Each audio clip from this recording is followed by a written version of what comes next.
So hello everyone, good day. I am Maria Adanica Artulaiba. I'm Teresa Joy Entis Insilay. I'm Rose Joy Calugas Marquez. I am Dan Tristan E. Pedrosa.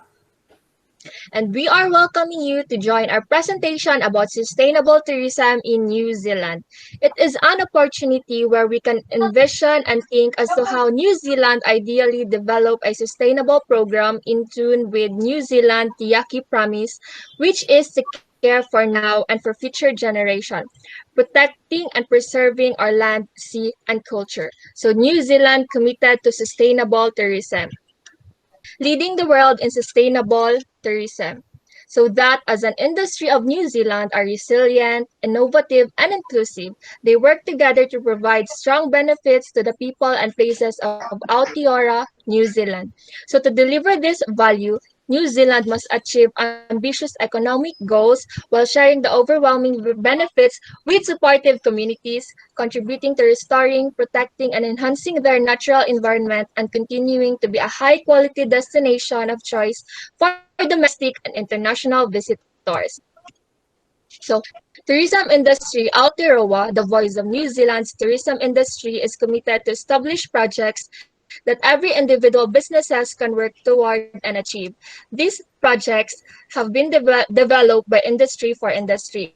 So, this is some of the projects of New Zealand. So, first one is decarbonizing New Zealand, a project in which it reduces carbon emissions. It contributes to the Aotearoa New Zealand's transition to a net zero carbon economy, making a travel footprint a positive one. That is why 75% of New Zealand's electricity comes from renewable sources. So, like use of public transport, you can walk or cycle, choose renewable electricity, fly less, cut waste, and recycle. So, next project is the Beacon of Hope or the Maori Donut. So, developed by acclaimed economist and author Kate Raworth. So, the New Zealand has adopted an economic model and interpret it on their own worldview called Maori Donut, which offered an effective or modern context for our planet. So, the donut recognizes the social foundation aimed at ensuring the society is served in a way that is safe and just, based on the social SDGs, and an ecological ceiling which humanity can continue to develop and thrive. So, um, it also Next, described by Kate as the space for a regenerative, distributive economy and context for sustainability. Yes. next project is the Maori Pukikura project. Maori Pukikura project is started in 2017, a project about restoring Maori, a native people of New Zealand, enhancing their surroundings, environment, and their habitat to be in a better condition, preserving and protecting the Maori culture, identity, and history, as well as their heritage structures and building. In 2005, New Zealand taking a leading hand with its environmentally sustainable tourism project to continue promoting a New Zealand clean and green vibe. So Pukikura Park is a Playmount pride and joy, a huge area of gardens, water features, display houses, and entertainment facilities. So every summer, Pukikura Park hosts a spectacular festival of lights from December to February. Hundreds of lighting displays turn the park into a huge illuminated fantasy island. So during the balmy summer evenings from December to early February, it is transformed with a lot of colored lights. So there is also a nightly performance of music and amid the lakes of land. It was established in 1993. So next project is the environmentally sustainable project tourism project. So it is improving the environmental performance of participating tourism operators, providing ways to improve individual businesses and capability around sustainable practices, increasing the number of businesses actively incorporating sustainable business practices, supporting the 100% pure New Zealand brand, becoming regional experts in sustainable business practices. So New Zealand has a long established reputation for being a clean and green. And tourism New Zealand 100% pure New Zealand brand campaign has reinforced that. It goes without saying that tourism in the country is largely shaped by the uniqueness of our environment and culture as a major contributors to the nation economy. So the tourism operators and organization are also working much more closely with central and local governments to address concerns about waste disposal associated with campers and motorhomes. Next project is the Zero Waste New Zealand. So in 2002, New Zealand became the first country in the world to adopt a vision of zero waste, incorporation of the 5 R's reduction, reuse, recycling, recovery, and residual management are resolving the waste processing issues.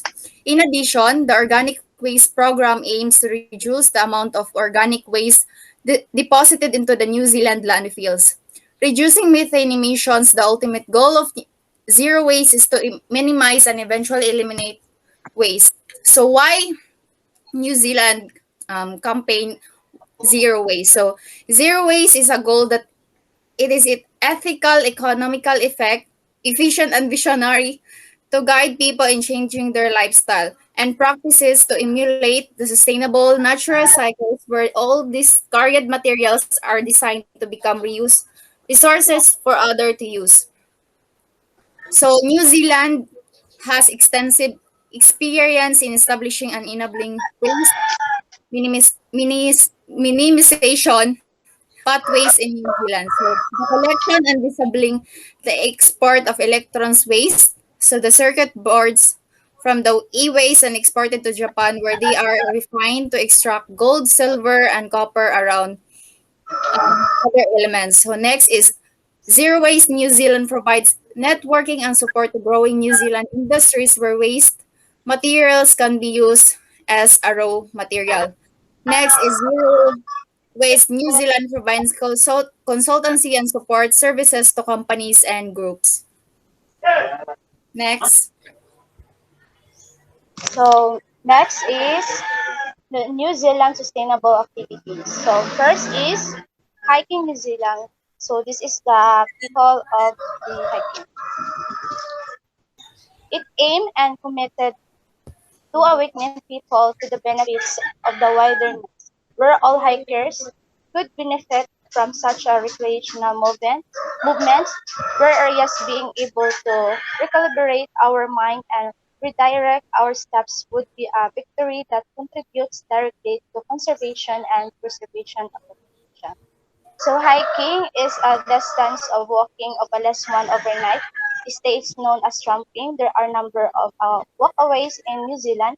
However, most of these are relatively short and can be walked in a day or less. Portraits New Zealand is aimed to minimize our environmental footprint as much as we possibly can so that we can play our part in preserving and enhancing our environment for our Tamariki children, Mokopona, and grandchildren and all future generations. So Portraits New Zealand has been running supportive cycling tours since 2004, showcasing the breathtaking scenery, and South Island is the famous for our tours, are well-paced and extensively researched with achievable and adventure and comfort in mind.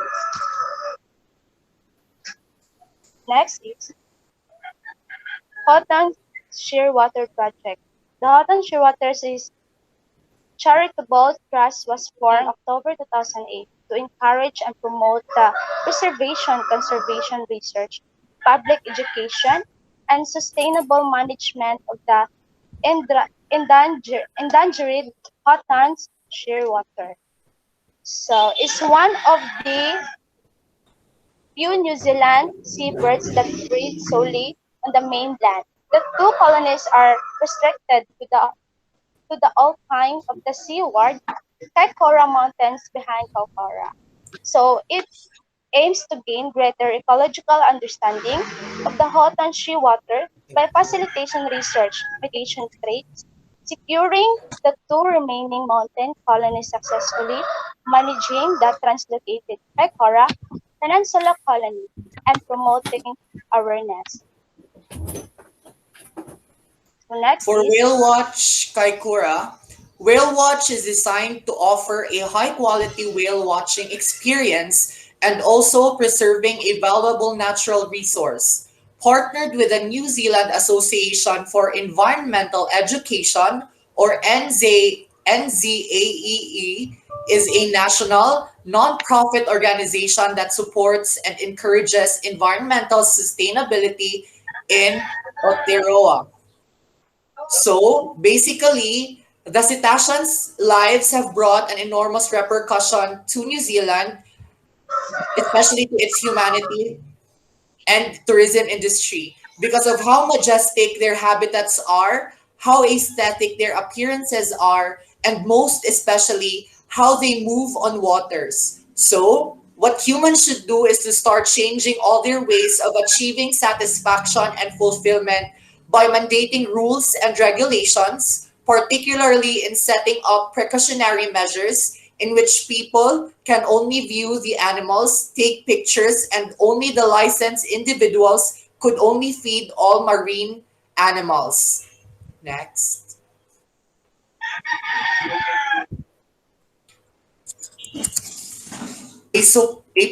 Birds New Zealand. A project started in 1940 committed supporting stakeholders and organizing projects and strategies to further study of birds and their habitat in New Zealand. These species include the Okarito kiwi, an endangered species with only 300 birds remaining. So basically, in a diverse environment, both domains of humans, animals, and other extraterrestrial living organisms present on Earth, humans should be accountable for the occurrences that might emerge caused by ruination of the natural resources, such as pollution, soil degradation, um, contaminating the bodies of water, and lastly, the activities of humans that causes oil spills or chemical substances that affects directly to the avifauna or birds that can be seen in a specific geographical period. As a result, the government, especially the authorized personnel from the tourism industry, must dive into reality where researches and immersions should take place to establish solutions that would maintain global environmental stability with quality and standard specifications such as requirements, measures, regulations that needs to be mandated, especially when it comes to suggestions and regulations or solutions that paves a way for safeguarding the breed of the birds, not just in New Zealand, but in the world in general. Next. Also, there are other sustainable activities of the New Zealand, like Maori's culture and unique art, limit visitors and visitor engagement, support Kaikoura project, and 100% New Zealand, which is pure, clean, and green. So to end up our group presentation, we would like to share a quote. Take nothing but photographs, leave nothing but footprints, and kill nothing but time. So, dwindling whiles shall subdue, and drummage for quietude will be a fruition. Basically means that as a global community, we should start changing our ways to be able to recalibrate our minds and redirect our steps because together as a because together our elbow grease of efforts will surely have a macro effect that will not just bring the tourism industry into a victorious eventualities or occurrences, but also it will bring up all the industries in the global stage for sustainability, growth, expansion, development, improvement, and most importantly, adaptation to modernization or technological advancement to provide the needs and wants, not just the authorized personnel within the businesses, but also for the masses. Thank you. Yay! That ends our presentation. Thank you for listening. Thank you. Thank you.